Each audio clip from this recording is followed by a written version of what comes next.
Poor Man's Passport Guide here. In this video, I'm going to talk about the Ladyboy Gangs Part 2. Now, this is a whole different gang, okay? I guess November, December, January have been recovery months for me from my motorbike accident, teeth, bridge in my mouth breaking. In fact, just a few days ago, I was going to pick up some medication at the pharmacy. It started raining. And so I'm on the other side of town on a motorbike, and I figure I'm right in the part where, if you've seen any footage of the floods in Pattaya, it's at Soy Buakaw and Soy Lanky or Soy Diana. That's right the lowest spot, I guess, where it completely fills up with water. I wanted to get out of there. All I had to do was just get down one block, turn a corner, and I would have been out of it. A basic rain, but the anxiety of the other motorbike drivers was just going up higher and higher very quickly. The street was blocked by a big truck, but everyone kept their motors revving and was inching up closer and closer to each other, where you could see people, tires touching, and a motorbike came past me because I gave up. I said, we can't go any further. I give up. I stopped, and another motorbike trying to inch past me twisted my foot, metal, cut my foot, and now all of a sudden I got to worry about tetanus. So I immediately parked the bike, run into 7-Eleven, grab a couple bags of ice, grab some, they didn't have duct tape, so I grabbed electrical tape. Immediately iced it, wrapped it, tried to stop the blood as much as I could. I go into Pattaya City Hospital as I'm trying to look up my records on the phone. And the rain is just pretty much stopped by now. So this cut on my foot, all of this for basically nothing. But I will remember, for the next time it starts to rain, people will get very excited, filled with anxiety, and try to just go through the water, push past people, take some really serious risks. I'll just sit the next one out, stop in a coffee shop, just have a seat and wait it out. It's been some recovery time going on for me. And I wanted to go see one of my friends and just say hi, because she went on a trip and lost her gold bracelet. And here the girls keep gold because the gold is so pure. Whatever you paid for the gold, you can go take it back and get the same amount of money back. Anyway, I had passed her on Ladyboy Avenue, or Soy Chayapun, Soy 25. I'm tired. I'm still recovering. I'm still trying to rest. And I'm not really going out a lot at night. But I figured, okay, I can go do 30 minutes, something like that. Say hi, buy her a beer, buy me a water, and just shoot the shit. I park, I start walking up the street, and there she is, looking as wonderful as ever. So we give each other a hug, and there's a bunch of other ladyboys all around. Then a guy walks up with a hidden camera on his shoulder. Well, I saw it, but it was pretty undercover. And I mentioned the camera, and he kind of said, oh, yeah. But his main goal was to hand out these elaborate red envelopes with Chinese writing, because it was Chinese New Year, little did I know. And I guess the guys who've got money to stuff in elaborate red Chinese envelopes go around and hand it out to the girls of their choice. I was surrounded by about 9 or 10 girls. He gave each one an envelope, and it ranged anywhere from 20 baht to 500 baht inside the secret gifted envelopes. So when my girl heard me say, well, where's mine? She was getting ready to hand me hers. And I said, no, that's your money. He came out here to give it to you. It's yours. That's that. Don't worry about it. I should have took it. Anyway, she says, I'm in a new place now. Let's go to my new place. And I don't really want to spend any time. My energy's going down. They're just hanging around 10 lady boys and seeing them get their money envelopes, and being out like that was pretty much enough for me. I was tired and ready to go back to my room. When she said, let's go to my place, it wasn't a big yes, but of course I did say yes. And she was hanging on me, acting all tired, and somehow we're gonna end up laying down. Whether we go to sleep or whatever's gonna happen, it's gonna be a lay down. And she's kind of indicating that, hanging on me, and like she's just been working for days and she's fallen out too. So I'm buying it and we leave. We walk up the street and I figure, okay, here we go. Let me see her new room. Well, we never made it that far because at the end of the block is the nightclub. And she says, hey, let's go in here. And there it begins. Me and her. Nightclub's already jamming and it's already going. It must be about 12:30 at night. Music's booming. There's ladies everywhere, or ladyboys.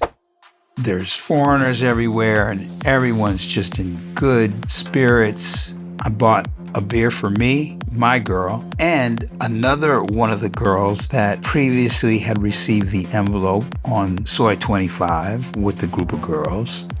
She's suddenly there. So I bought myself a beer, my girl a beer, and I bought her a beer as well. Within a few minutes, another one shows up that was in the girl group of 9 and 10 girls. And a few minutes after that, 3 more come in that were in the group of girls. So now I'm absolutely not going to buy all of them a beer. I didn't even want any beer. I'm tired. I'm ready to go home. I thought we were going to go to her room. And so let me see. We are surrounded by 1, 2, 3, 4, 5. Maybe it was 6 of these ladies made it one by one around me and my girl. And we're sitting next to a guy from UK. So me and UK are drinking cheers and looking at each other like, wow, we're surrounded by these beautiful girls. This is pretty good. So he buys everybody a beer, you know, because he's got it like that. I had no intention of coming out to party just to say, hi, I know you lost your gold bracelet and, you know, how you doing? How you hanging in there? And I was willing to go to her place, but apparently the place was the nightclub. One day I'll catch on. Anyway, Mr. UK buys all 6 girls beers, and we're all cheering and carrying on, and he's got a fat wallet he had pulled out of his pocket. I got my skinny, I don't even have a wallet because I'm carrying such little money, a couple pieces of paper in my pocket and some coins. But he had a wallet. He was on holiday. The water I drank was starting to go through me, and then the beer, and it was time for me to go to the toilet. I excused myself, and this is the first time I look around the club. There's hotties everywhere. Up on the second floor, to the left of me, to the right of me, every direction. And I'm getting nice little, hey, what's up, as I'm making my way to the toilet. And I'm thinking, okay, this could be fun. So I take my time. I release my fluids, and I'm making my way back slowly because I am just enjoying the room. My eyes beam across the room and I see my girl just making this guy's crotch feel real good. And I come back to the table slowly, give her a moment to see me. But I'm really distracted now because I'm seeing more and more of what I want in every direction. And I just kind of want to go cruise around. I'm not really looking to get into anything. I just wanted to go enjoy the sights. I get back to the seat they saved for me next to my girl, but I already saw her hand, making the holiday man's crotch feel happy.